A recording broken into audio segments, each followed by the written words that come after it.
வணக்கம். இன்றைக்கி என்ன பார்க்க போகிறோன்னா அரைக்கீரை பொரியல். ரொம்ப ஹெல்த்தியானது, சூப்பரான டேஸ்ட்டில் எப்படி பண்ணுறதுன்னு பார்க்கலாம் வாங்க. அதுக்கு நான் அரைக்கீரையை கிள்ளி வச்சுருக்கேன். இந்த மாதிரி இதை நல்லா வாஷ் பண்ணிவிட்டு நம்ம இந்த மாதிரி பொடி பொடியாக கட் பண்ணி எடுத்துக்கலாம். இந்த மாதிரி ரொம்ப குட்டி குட்டியாக எடுத்துக்கணும் கட் பண்ணி. இப்போ எல்லாத்தையுமே கட் பண்ணி எடுத்துகிட்டு வந்துடலாம்.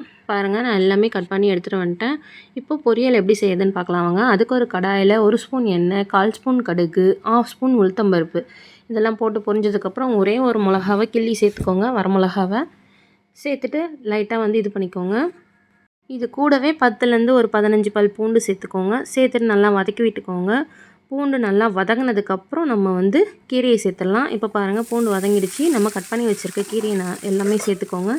சேர்த்துட்டு நல்லா வதக்கி விட்டுக்கோங்க. அடுப்பு மீடியம் ஃப்ளேம்லேயே இருக்கட்டும். ஒரு 2-3 நிமிஷம் நல்லா வதக்கி விட்டுட்டு இதுக்கு தேவையான அளவு சால்ட் சேர்த்துக்கோங்க. கீரை நல்லா சுருங்கிடும். ஸோ அதனால் சால்ட்டை கம்மியாகவே சேர்த்துக்கோங்க. அதுக்கப்புறம் அதிகமாகிடும்.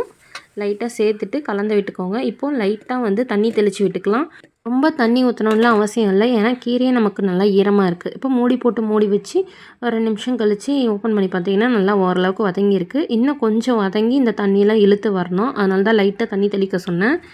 இப்போ அதே மாதிரி மூடி வச்சுருங்க. இப்போ பாருங்கள், நம்ம கீரையில் இருக்க தண்ணிலாம் நல்லா வதங்கி சுருங்கி ரெடி ஆகிடுச்சு. நம்ம கீரை பொரியல் சூப்பராக ரெடி ஆகிடுச்சு. அவ்வளோதான். ரொம்ப சிம்பிளாக செய்யலாம். ரொம்ப ஹெல்த்தியானது, டேஸ்டியாகவும் இருக்கும்.